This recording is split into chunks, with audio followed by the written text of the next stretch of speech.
이번 하락 심상치 않았죠. 그러나 손실을 본 건 오직 개미들 뿐입니다. 진짜 시장을 움직이는 세력들은 이미 뒤에서 정보를 알고 개미들의 돈을 빼앗아갔죠. 하지만 이번은 다릅니다. 너무나도 크게 움직였기 때문에 시장의 꼬리를 밟힌 거죠. 지금부터 FOMC 이전 가장 중요한 내용을 알려드리겠습니다.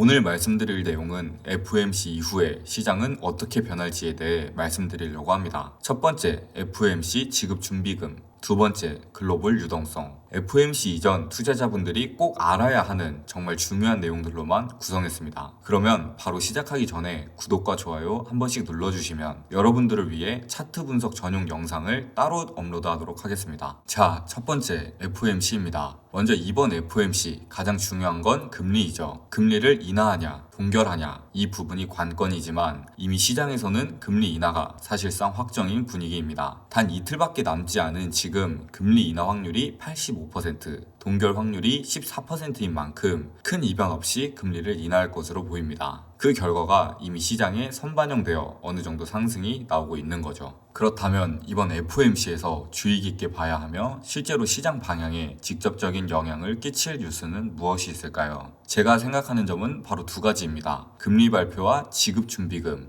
이번 금리 인하 당연히 좋은 뉴스지만 그렇다고 시장이 마냥 오르지만도 않습니다. 현재 시점에서 금리를 인하한다는 건 대부분의 사람들이 예측을 하고 있기 때문에 결국 실제 발표에서 파월이 더 좋게 이야기하지 않거나 호키시컷, 일명 매파적인 인하를 시사하면 시장은 오히려 단기적으로 하락할 가능성이 농후합니다. 조금 더 세부적으로 들어가 보면 이번 금리 인하는 미 정부의 셧다운 여파로 10월 고용지표가 미발표된 상태에서 11월 ADP 민간 고용이 감소세로 전환되는 등 고용지표에서 둔화의 신호가 이어지고 있기 때문에 연준이 이를 선제적으로 방어하기 위해 금리 인하를 단행할 수밖에 없는 거죠. 하지만 인플레이션 기대를 관리하기 위해 완화 속도에는 제동을 걸 가능성이 높은데요. 실제로 파월은 지난 9월과 10월 FOMC에서 신중한 입장을 고수했으며 이는 시장에 바로 반영되어 9월에 금리 인하를 하였음에도 시장은 조정을 받았죠. 즉 이번 FOMC에서 중요한 포인트는 결과보다는 파월 의장이 어떠한 스탠스를 취하고 있는지 이 점이 가장 중요한 키포인트가 되겠습니다. 하지만 저는 파월 의장의 방향을 예상할 수 있는 자료를 입수했습니다. 바로 지급준비금인데요. 최근 뱅크 오브 아메리카는 이번 12월 FOMC 회의에서 3조 4천억 달러 규모의 대형 은행들 앞으로 지급준비금을 발표할 것이라고 했습니다. 여기서 나오는 지급준비금은 리저브 매니지먼트 퍼처스, 즉 RMP로 연준이 단기 국채 등을 사들여 은행들의 준비금을 늘려주는 건데요. 이는 단순 양적 완화인 QE와 다르게 시장의 유동성과 단기 금리 안정을 위해 시행하는 겁니다.